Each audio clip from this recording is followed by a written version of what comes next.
Hoy en el baúl de los libros hablaremos de la evaluación de Nikki Erlich. Imaginen despertar un día y encontrar una pequeña caja de madera en la puerta. Dentro, pues, no hay joyas ni dinero, sino una simple cuerda. Y esa cuerda contiene el conocimiento más, digamos, perturbador posible. La medida exacta del resto de la vida. Esta es la premisa que sacude los cimientos de la evaluación. ¿Qué ocurriría si cada persona mayor de 22 años recibiera esta información así de golpe? Es una premisa que, aunque tiene un aire de ciencia ficción, funciona más bien como una potente fábula social, como muy bien dices. La autora Nikki Erlich, en esta que es su novela debut, toma una decisión narrativa muy interesante. Decide no obsesionarse con el cómo o el porqué de la llegada de estas cajas. O sea, no busca una explicación científica ni sobrenatural.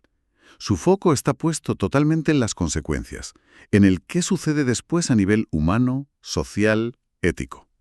Es una inmersión profunda en cómo la certeza de la muerte, convertida de repente en un dato, transforma radicalmente la existencia. Simultánea de estas cajas por todo el mundo, genera un caos y una fascinación inmediatos.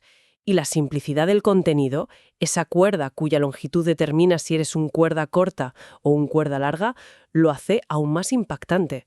No hay ambigüedad, ¿sabes? Solo una medida física que redefine tu futuro.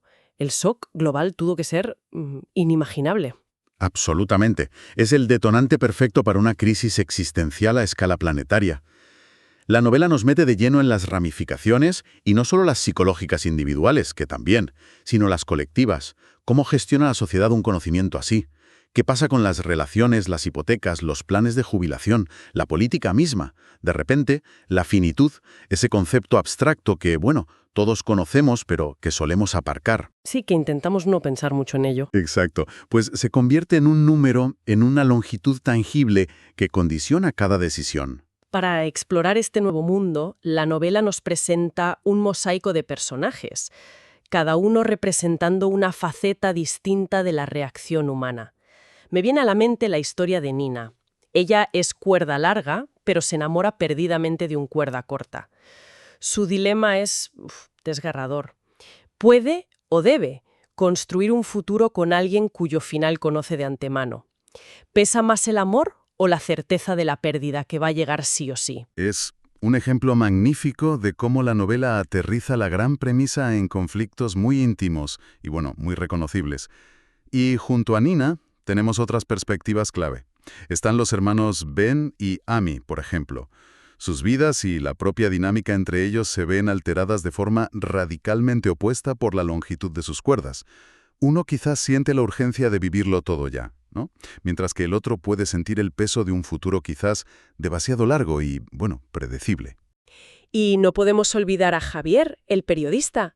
Su trama nos ofrece una visión más amplia. Él intenta dar sentido al caos informativo y social que se desata. Lucha por mantener cierta objetividad mientras el mundo se polariza a una velocidad, vertiginosa entre largos y cortos. Su perspectiva es crucial, creo, para entender la fractura social que se produce. Exacto, porque esas historias personales no son anécdotas aisladas. Son el vehículo narrativo que Erlich utiliza con mucha inteligencia para analizar la respuesta colectiva. Vemos cómo instituciones que dábamos por sentadas, pues empiezan a resquebrajarse o adaptarse de formas inquietantes. El mercado laboral, los seguros, incluso las relaciones familiares y de pareja. Todo se ve sometido a una tensión brutal por este nuevo factor. Y aquí es donde la novela, creo yo, entra en su territorio más incisivo y, francamente, más oscuro. Porque lejos de generar una solidaridad universal ante un destino compartido, al fin y al cabo todos tenemos una cuerda, este conocimiento provoca una división casi instantánea y muy profunda en la sociedad. Una nueva forma de discriminación. Los cuerda corta no solo tienen que lidiar con la angustia existencial de saber que su tiempo es limitado, sino que además se enfrentan a un estigma social creciente y muy cruel. ¿Un estigma? ¿De qué tipo? ¿Cómo se manifiesta esa discriminación en el día a día de los personajes? Pues se manifiesta de muchas formas, algunas muy directas y otras más, más insidiosas. A los cuerda corta se les empiezan a negar ascensos laborales con excusas, digamos, peregrinas. Las compañías de seguros les cancelan las pólizas o les ofrecen primas desorbitadas.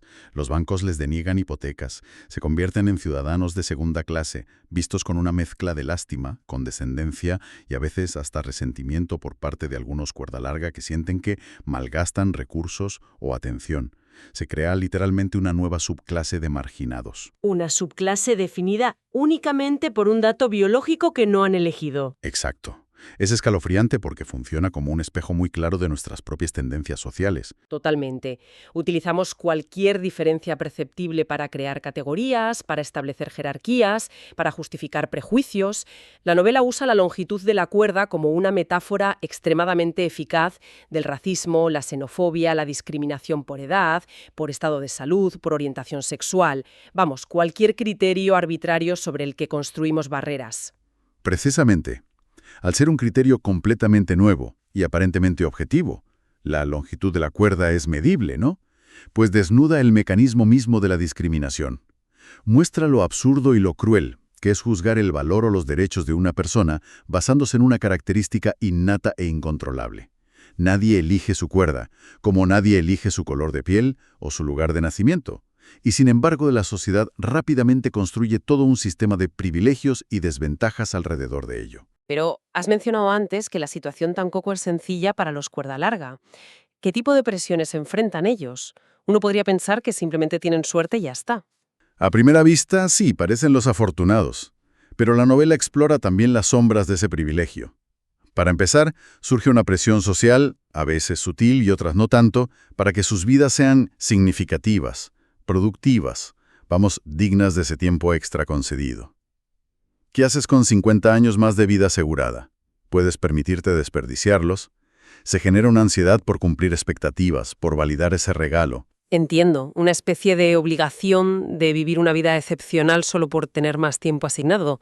Qué agobio también, ¿no? Exacto. Y además se plantea la cuestión ética del privilegio no merecido. ¿Por qué ellos y no otros? ¿Les da derecho a ese tiempo extra a sentirse superiores, a acaparar recursos, a mirar por encima del hombro a los cuerda corta? La novela sugiere que este conocimiento, incluso para los beneficiados, puede ser una carga psicológica y moral considerable. Les obliga a confrontar la arbitrariedad de su buena fortuna y la responsabilidad que conlleva. Lo cual nos lleva de la crítica social a una dimensión más filosófica, que también está muy presente en el libro, me parece. Si la sociedad empieza a medir a las personas por la longitud de su cuerda, la novela parece preguntarnos, ¿es esa realmente la medida del valor de una vida? Esa es, en mi opinión, la pregunta fundamental que recorre toda la narración. A través de las decisiones que toman los personajes, de sus relaciones, de sus actos de valentía o de cobardía, Ehrlich construye un argumento muy emotivo contra esa idea. La tesis central parece ser que la verdadera medida de una vida no reside en su duración cronológica, no se cuenta en años. Entonces, ¿dónde reside, según la visión que propone la novela? Pues reside en la calidad de las conexiones humanas, en la profundidad de los vínculos que establecemos. Reside en el coraje de amar, de comprometerse, de encontrar sentido incluso sabiendo que el final está cerca. Reside en la intensidad y la autenticidad con la que se vive cada momento, sea este parte de una vida larga o corta. La novela, celebra la anchura emocional de la vida por encima de su longitud. Eso explicaría por qué, según leí en algunas críticas, las historias que más impactan son las de aquellos que desafían la lógica de las cuerdas. Aquellos que eligen amar a un cuerda corta o los cuerda corta que deciden vivir con plenitud en lugar de, resignarse. Totalmente. Son esos actos de rebelión contra la tiranía del tiempo medido los que iluminan el mensaje central. Personajes que deciden que la calidad de la conexión, la lealtad, la compasión, son valores superiores a la simple acumulación de años. Es ahí donde la novela encuentra la esperanza y la humanidad, en medio de una premisa que podría haber sido puramente distópica. Nos empuja a reflexionar sobre qué valoramos nosotros, aquí y ahora, en nuestras vidas sin cuerdas. ¿Qué es lo que realmente da peso y significado a nuestros días? Hablando del estilo, las críticas que manejamos coinciden en algo interesante. A pesar de la premisa fantástica, el enfoque de Nikki Ehrlich es marcadamente realista. No se pierden explicaciones sobre el origen de las cajas, sino que se concentra obsesivamente en las repercusiones humanas, sociológicas y psicológicas. Sí, es una elección deliberada y muy efectiva. Ancla la historia en lo emocional y lo social. La prosa se describe como accesible, fluida y cargada de emotividad, lo que facilita la conexión con los dilemas de los personajes. Se destaca también su habilidad para manejar un elenco coral, dando voz a múltiples perspectivas sin que el relato pierda cohesión. Cada personaje aporta una pieza al puzzle complejo de esta nueva sociedad. ¿Y el tono general, cómo lo describirías? Porque la premisa es dura, ¿eh? Busca humanizar todas las respuestas, lo que hace que la crítica social sea aún más profunda. Claro, porque no la vemos como algo ajeno. Exacto, sino como un reflejo de tendencias que podríamos reconocer en nosotros mismos. No ofrece respuestas fáciles, sino que utiliza el misterio de las cajas como un catalizador para explorar quiénes somos. Entonces, si tuviéramos que destilar la esencia de la evaluación, ¿con qué nos quedaríamos? Parece ser, por un lado, un espejo muy nítido y a veces incómodo de cómo gestionamos colectivamente el miedo, especialmente el miedo a la muerte. También de cómo lidiamos con el privilegio y la diferencia y cómo nos enfrentamos a nuestra propia finitud. Una alegoría potente sobre la fugacidad y la percepción del tiempo. Sin duda. Y añadiría que es, sobre todo, una invitación urgente a la compasión y a la reflexión ética. Te fuerzo a preguntarte, ¿cómo actuaría yo? ¿Cómo trataría a los demás si conociera la longitud de sus cuerdas, o la mía? La conclusión a la que parecen apuntar, tanto la novela como sus críticos, es que la medida real de una existencia no está en el calendario, sino en esa anchura emocional que mencionábamos antes. La calidad de nuestras relaciones, la huella que dejamos en los demás, la autenticidad con la que vivimos el tiempo que se nos ha concedido, sea el que sea. Deja una pregunta resonando mucho tiempo después de terminar la lectura, o nuestro análisis de hoy. Una pregunta que quizás no tenga una respuesta sencilla ni única. Efectivamente. Esa es la cuestión que queda flotando. Incómoda, pero necesaria. Si tuviéramos esa certeza sobre el tiempo que nos queda, cambiaría fundamentalmente nuestra forma de vivir, para mejor.